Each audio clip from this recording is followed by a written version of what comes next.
میرا مالک اللہ، میرا رازق اللہ، میرا محافظ اللہ، میرا مددگار اللہ، میرا پشت پناہ اللہ، میرا دوست اللہ.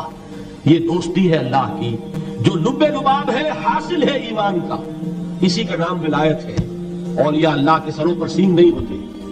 جس کے دل میں ایمان راسخ ہو چکا ہو وہی اللہ کا ولی ہے. جسے اللہ پر یقین ہو چکا ہے وہی اللہ کا ولی ہے. جسے یقین ہے اللہ میرے ساتھ ہے، میرا مددگار، میرا پشت پناہ، میرا ساتھی، میرا دوست، میرا محبوب، میرا محب.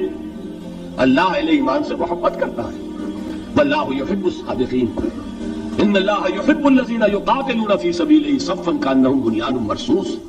اللہ محبت کرنے والا اہل ایمان محبوب، اور اہل ایمان محبت کرنے والے اللہ محبوب. والذین آمنوا اشد حبا للہ. آپ تصور کیجئے جسے یہ رشتہ ایمان یا رشتہ ولایت حاصل ہو جائے، الا ان اولیاء اللہ لا خوف علیہم ولا هم یحزنون. آگاہ ہو جاؤ، اللہ کے دوستوں کے لیے نہ کوئی خوف ہے نہ کوئی حزن ہے. اور میں بیان کر چکا تھا خوف اور حزن کے خاتمے ہی کا نام امن ہے. زوال خوف، زوال حزن. یہ خوف اور حزن کیوں آتے ہیں بار بار؟ اللہ تخافوا ولا تحزنوا، دونوں آ گئے. الا ان اولیاء اللہ لا خوف علیہم ولا هم یحزنون، پھر وہی دو. وہ کیوں ہے؟ خوف ہوتا ہے کسی مستقبل کی بات کا، یہ نہ ہو جائے، وہ نہ ہو جائے، یہ نقصان نہ پہنچ جائے، یہ تکلیف نہ ہو، یہ غضب نہ آ جائے. خوف ہے مستقبل سے. حزن ہے یہ کیوں ہوا، یہ نہیں ہونا چاہیے تھا، یہ میرا فلاں چیز میرے ہاتھ سے جاتی رہی، فلاں موقع نکل گیا، اور بیٹھے ہوئے ہیں اندر ہی اندر کوڑ رہے ہیں. صدمہ ہے اور رنج ہے. اور جو اللہ پر ایمان رکھتا ہے وہ جانتا ہے ما اصاب من مصیبت فی الارض ولا فی انفسکم الا فی کتاب من قبل ان نبرأها ان ذلک علی اللہ یسیر لکی لا تعصوا علی ما فاتکم ولا تفرحوا بما آتاکم واللہ لا یحب کل مختال فخور. اس زمین میں یا تمہاری جانوں میں کوئی تکلیف، کوئی مصیبت نہیں آ سکتی سوائے اس کے کہ جو اللہ نے لکھ دی ہو اس سے پہلے کہ وہ ظاہر ہو.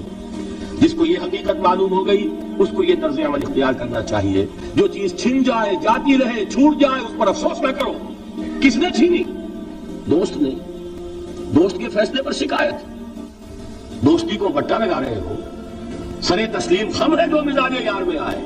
اگر دوستی ہے تو پھر تو تمہیں گردن جھکانی چاہیے کہ ہر ساقی ماریخ عین الطاف است، جو بھی میرا ساقی میرے پیالے میں ڈال دے اس کا کرم ہے.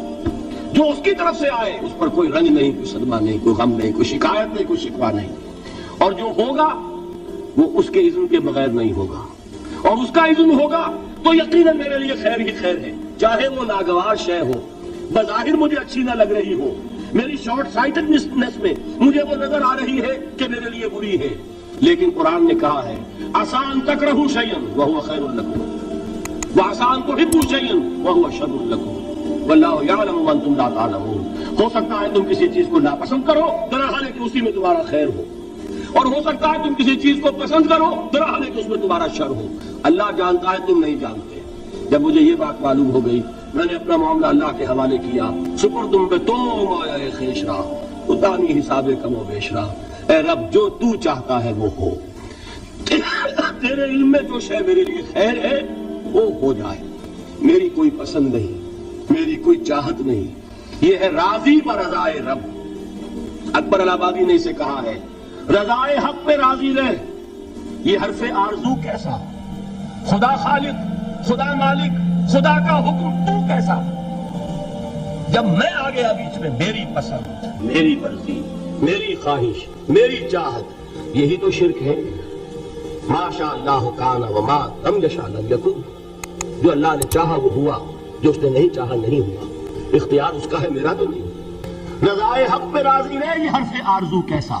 خدا خالق، خدا مالک، خدا کا حکم تو کیسا؟ اقبال نے اسے کہا ہے فارسی میں. اب آپ کہیں اس کا ترجمہ بھی کرو تو وہ مجھے ذرا اس وقت کچھ بہت ہی بدذوقی کسی بات نظر آئے گی. جائیے پوچھئے کسی سے جسے فارسی آتی ہو. برو کشید پہ جا کے ہست بود مرا چوکدہا کے مقام رضا کشود مرا. مجھے تو تمام پیچ و خم سے نکال دیا اس مقام رضا نے. میں راضی برضائے رب ہوں، جو فیصلہ اس کا میں اس پر راضی. تو کہاں کا حزن اور کس کا خوف؟ یہی زوال حزن اور زوال خوف، یہی ہے امن، یہ نتیجہ ہے ایمان کا. تو جان لیجئے یہ ہے لب لباب، یہ ہے حاصل ایمان کا. یہ ہے تو ایمان ہے، یہ نہیں ہے تو ایمان نہیں.